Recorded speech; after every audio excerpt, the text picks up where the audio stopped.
যার সাথে আমার কথা হচ্ছে তারই বলা উচিত। আপনি আমাকে ডাকবেন যে আসলে তো পরি ঘটনাটা কি হয়েছে, আমরা একটু বসি, সর্ট আউট করি। তা না করে আপনার ভাই বোন 14 গোষ্ঠী নিয়ে আমার গলা টিপে ধরবেন।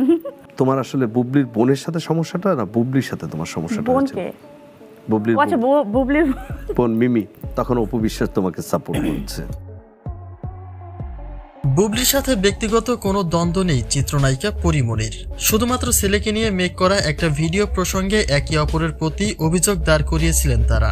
কিন্তু এইটুকু কারণে আদৌ কি বুবলি এবং পরির দ্বন্দ্ব এতটা গভীরে গড়ানো সম্ভব, নাকি এর পেছনে আসলেই হাত ছিল অপু বিশ্বাসের? অর্থাৎ পরিমণির মধ্য দিয়ে বুবলিকে হেনস্থা করার লক্ষ্য ছিল কিনা, সেই প্রশ্নটিও ছোড়া হচ্ছে অপু বিশ্বাসের দিকে।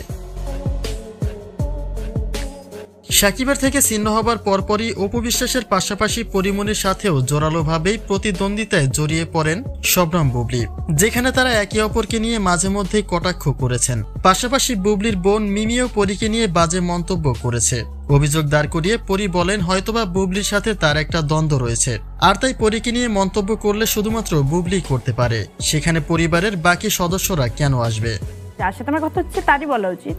আপনি আমাকে ডাকবেন যে আসলে তো পরি ঘটনাটা কি হয়েছে, আমরা একটু বসি, সর্ট আউট করি। তা না করে আপনার ভাই বোন 14 গোষ্ঠী নিয়ে আমার গলা টিপে ধরবেন। এদিকে কিছু নেটিজেনদের চোখে বুবলির সাথে পরীর দ্বন্দ্বের দিকটি যেন কিছুটা ভিন্ন দিকেই মোড় নেয়। কেননা পরীর দাবি শাহীন মোহাম্মদ রাজ্যকে নিয়ে তিনি একটা ভিডিও প্রকাশ করেছিলেন, আর সে একইভাবে বুবলিও ছেলে বীরকে নিয়ে ভিডিও ধারণ করে। অর্থাৎ পরীকে কপি করার একটা অভিযোগের তলানিতে পড়েছেন বুবলি। এখন প্রশ্ন হচ্ছে, সামান্য এতটুকু অভিযোগের কারণে আদৌ কি বুবলির সাথে পরীর দ্বন্দ্ব এতটা গভীরে যাওয়া স্বাভাবিক ছিল? তারা যেহেতু সহশিল্পী, তাহলে মনোমালিন্যতা হলেও দীর্ঘদিন কেন তা স্থায়ী হচ্ছে? এমন প্রশ্নে অপু বিশ্বাসের দিকটি না চাইতেও সামনে চলে আসে। নেটিজেনদের ভাষ্যমতে অপু বিশ্বাসের সাথে তো পরীর একটা ঘনিষ্ঠ সম্পর্ক রয়েছে, আর তারই জের টেনে বুবলির সাথে পরীর দ্বন্দ্বটা ধীরে ধীরে গভীরতার দিকেই এগিয়েছে।